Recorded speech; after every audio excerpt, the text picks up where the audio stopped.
お姉ちゃんが来た。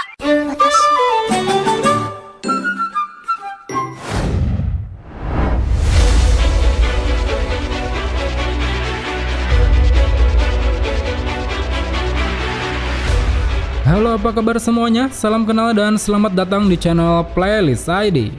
Masih melanjutkan cerita light novel Spirit Are Forever With You, di mana pada saat itu di akhir chapter 8 kita diperlihatkan dengan munculnya Azashiro di tengah-tengah pertemuan para kapten. Di sana secara terbuka Azashiro mengungkapkan rencananya yang ingin memurnikan dunia melalui pembasmian semua Hollow. Well, tanpa menunggu waktu lama, sebelum kita lanjutkan ceritanya, pasang dulu sabuk pengaman dan segera bunyikan tombol loncengnya.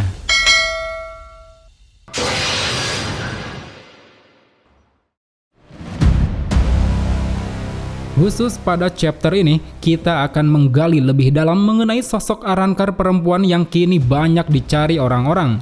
Menurut sejarahnya, Arrancar ini bernama Roca Paramia, seekor ajukas laba-laba yang dulu merupakan anak buah Zayal. Diceritakan bahwa pada waktu itu, sekitar 250 tahun yang lalu, Roca hampir saja dibuang oleh Zayal karena telah gagal mengalahkan Kuroyashiki. Namun untungnya, Zayal berubah pikiran setelah melihat pertarungan antara Kuroyashiki melawan Azashiro.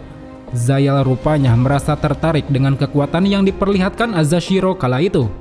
Dan karena hal tersebut, Zayal pun akhirnya memutuskan untuk menjadikan Roca sebagai subjek penelitiannya. Terhitung selama 200 tahun itu, Zayal telah sering membedah dan mengotak-ngatik tubuh Roca. Dia sama sekali tidak peduli dengan kesakitan yang dialami oleh Roca Paramia, karena baginya Roca tidak lebih hanyalah sebuah alat untuk mencapai tujuan. Kemudian setelah melewati berbagai usaha, Zayal pun akhirnya berhasil memberikan kekuatan baru pada Roca, yaitu mampu menghubungkan segala informasi melalui benang negationnya. Atau dengan kata lain, dengan cara menempatkan benang-benangnya pada batu, pohon, bangunan, dan objek lainnya, Roca dapat mengetahui segala hal yang terjadi di sekitar objek tersebut. Selain untuk berbagi informasi, kemampuan ini juga berfungsi sebagai penyimpanan eksternal. Atau secara jelasnya, dengan memiliki kemampuan ini, Roca dapat menyimpan segala informasi pada objek yang terikat dengan benang negation. Informasi tersebut bisa berupa ingatan, kepribadian, ataupun jiwa seseorang. Fungsi inilah yang menjadi tujuan utama Zayal. Dia sengaja menciptakan kemampuan ini agar dirinya bisa menyimpan salinan ingatan dan jiwanya ke dalam benang milik Roca. Sehingga dengan begitu, jika suatu saat tubuh Zayal mati atau hancur, dia hanya perlu membackup kembali ingatannya untuk menciptakan tubuh yang baru. Dan dengan cara ini, Zayal yakin bahwa dirinya bisa menjadi makhluk yang abadi sesuai dengan yang dia dambakan. Jika kita amati, kemampuan ini seolah meniru kemampuan milik Azashiro yang mampu menyatu dengan lingkungan sekitar. Hanya bedanya, Azashiro mampu menyatu secara fisik, sementara Roca hanya sebatas menyimpan ingatannya ke dalam sebuah objek. Kemampuan Roca ini awalnya begitu disukai oleh Zayal. Setiap waktu Zayal selalu menduplikat ingatannya ke dalam benang milik Roca. Hingga suatu ketika Zayal mampu menciptakan kemampuan baru yang disebut dengan Gabriel. Kemampuan ini dinilai lebih efektif dari Roca, di mana hanya dengan menanamkan partikel dirinya ke tubuh seseorang, Zayal mampu terlahir kembali dengan cara menyerap seluruh nutrisi di tubuh orang tersebut. Dan akibat dari hal ini, Roca pun perlahan mulai diabaikan oleh Zayal. Dia pun akhirnya hanya dijadikan sebagai fraksi dan bertugas mengobati Arrancar yang terluka di Las Noches. Kemudian pada suatu momen, di saat dirinya selesai mengobati Yami Largo, tiba-tiba saja dia mendapat hantaman hingga langsung membuat kepalanya hancur. Tapi untung saja dengan kemampuan backupnya itu, Roca mampu menarik kembali ingatan dan jiwanya yang telah dia tanam di berbagai objek di Hoiko Mundo. Dan secara ajaib, berkat ingatan dan jiwa yang telah tertarik ke tubuhnya itu, Roca pun berhasil utuh kembali. Namun proses ini ternyata memerlukan waktu yang sangat lama, karena setelah dihancurkan oleh Yami, Roca baru bisa sembuh setelah peperangan Aizen melawan Shinigami berakhir. Atau lebih tepatnya pada momen di mana tuannya Zayal telah terbunuh oleh Shinigami. Dan kini tanpa sosok tuannya tersebut, Roca pun mulai kehilangan alasannya untuk hidup. Baginya yang sudah terbiasa menuruti perintah, kebebasannya saat ini terasa begitu menyesakan. Karena hal itulah, dia kemudian mulai sering berkeliaran di wilayah Huaycomundo dan dunia manusia. Dan tanpa sadar, benang-benang negation-nya pun juga ikut tersebar ke berbagai penjuru kota. Akibatnya, karena terlalu banyak menyatukan jiwa pada benda fisik di dunia manusia, akhirnya tubuhnya pun terkadang bisa dilihat oleh manusia biasa. Well, itulah informasi lengkap mengenai Roca Paramia, sosok Arrancar perempuan yang sempat menggegerkan para penduduk manusia. Dari cerita tersebut, kita akhirnya mengetahui tentang mengapa Roca sering terlihat sedih dan bisa dilihat oleh manusia. Dan jika kita melihat dari kekuatannya yang mampu menjangkau ke berbagai tempat, maka tentunya kita bisa paham mengapa Azashiro sampai menginginkan kekuatan tersebut. Jika boleh berasumsi saat ini, dengan kekuatan Roca tersebut, mungkin saja Azashiro akan bisa menyatu dengan seluruh dunia, baik itu Soul Society, dunia manusia maupun Huaycomundo.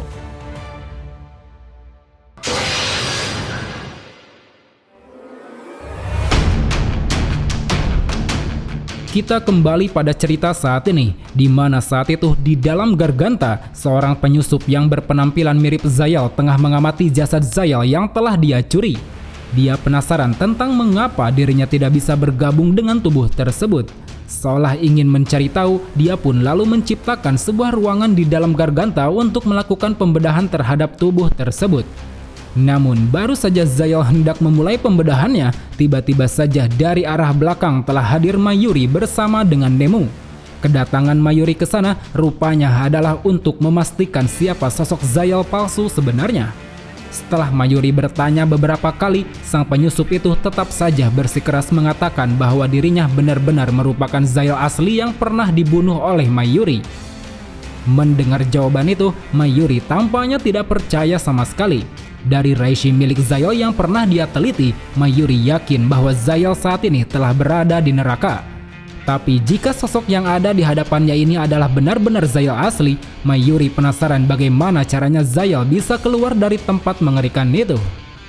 Mendengar pertanyaan tersebut, Zayal palsu pun sontak terkejut dan terdiam.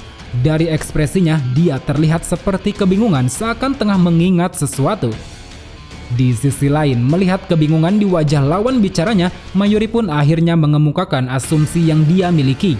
Mayuri mengatakan bahwa menurutnya, sosok yang ada di hadapannya ini bukanlah Zayal Aporograns, melainkan hanyalah sebuah gumpalan reishi yang mengambil ingatan dan informasi dari Zayal yang asli. Atau bisa dibilang, sosok di hadapannya ini hanyalah sebuah virus komputer saja. Mendengar asumsi dari Mayuri, sosok Zayal ini pun sontak terkejut dan mulai merasa kesal. Dia begitu tidak terima ketika dirinya disamakan dengan sebuah virus komputer. Seolah muak dengan semua yang Mayuri katakan, dia pun lalu memutuskan untuk kabur dari sana. Tapi sayang, benang negation yang biasa dia gunakan untuk kabur rupanya telah diputuskan oleh Mayuri. Dan karena hal tersebut, dia pun kemudian mencoba melakukan metode pelarian lain, yaitu dengan meluapkan reatsunya hingga menciptakan sebuah ledakan besar. Di sisi lain, seolah sudah tidak tertarik lagi, Mayuri hanya terdiam melihat Zayal palsu yang telah menghilang dari hadapannya. Namun melihat ledakan besar yang tercipta barusan, Mayuri tampaknya sedikit penasaran. Dia pun segera menyuruh Nemu untuk mengukur reatsu dari bekas ledakan tersebut. Dan secara mengejutkan, reatsu yang terukur di sana ternyata melebihi ukuran reatsu yang dimiliki oleh sang espada terkuat Yamil Largo. Well, sampai sini akhirnya kita mendapat sedikit petunjuk tentang identitas asli Zayal palsu. Jadi menurut kesimpulan Mayuri, sosok tersebut hanyalah sisa-sisa ingatan Zayal yang terkumpul dalam sebuah gumpalan reishi. Kesimpulan ini terbilang masuk akal mengingat kita tahu bahwa ingatan Zayal ini memang masih tersimpan di benang negation milik Roca. Dan yang sedikit menarik di sini adalah ukuran reatsu yang dimiliki sosok tersebut ternyata melebihi sosok espada terkuat. Apa itu berarti sosok ini lebih kuat dari semua espada yang ada? Tapi di luar dari itu semua, kita tentunya harus berterima kasih pada Mayuri, karena berkatnya informasi mengenai musuh dapat diketahui dengan cepat. Kita berpindah ke tempat lain, tepatnya di sebuah tempat di Rukongai. Saat itu, para Pikaro yang berkumpul di sana tampaknya baru menyadari bahwa salah satu rekannya telah tertinggal di Seirete. Mereka semua pun berdiskusi apakah mereka perlu menyelamatkannya atau tidak.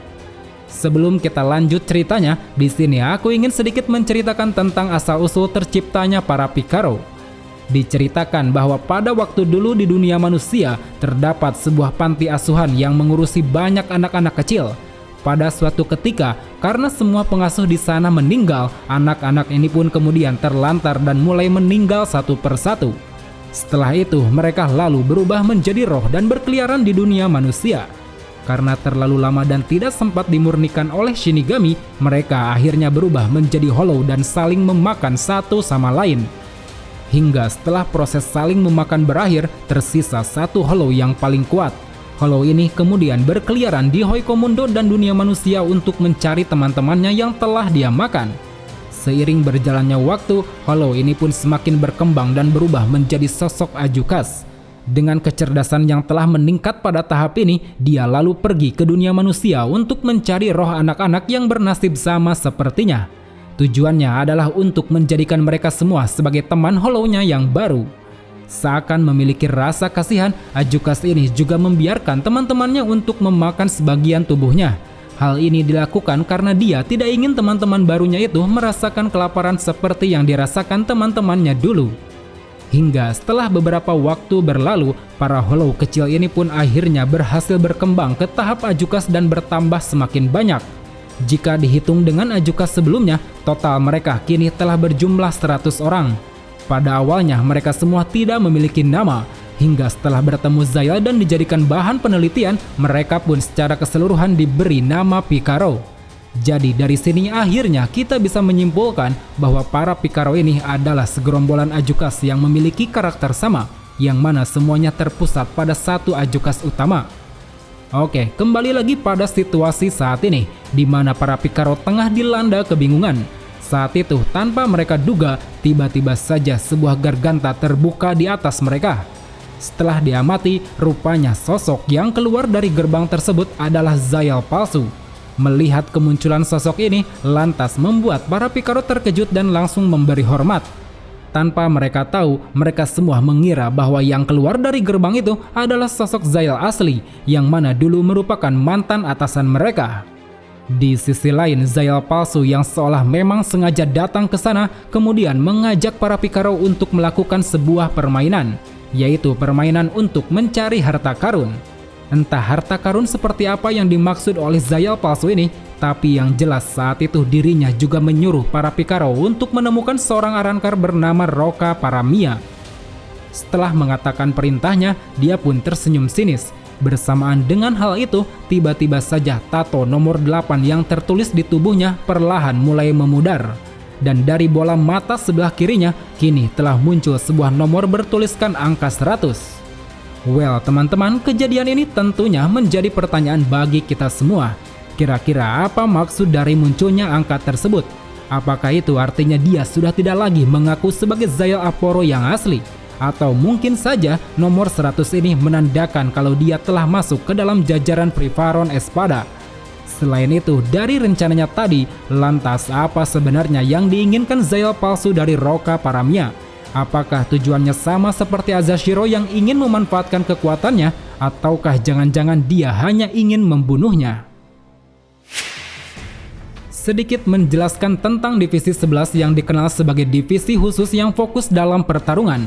Dikatakan bahwa dulu saat masih berada di bawah kepemimpinan Kuroyashiki alias Kenpachi ke-7, Divisi 11 banyak diisi oleh prajurit-prajurit yang cerdas. Bahkan tak jarang banyak juga Shinigami wanita yang tergabung ke dalam divisi ini.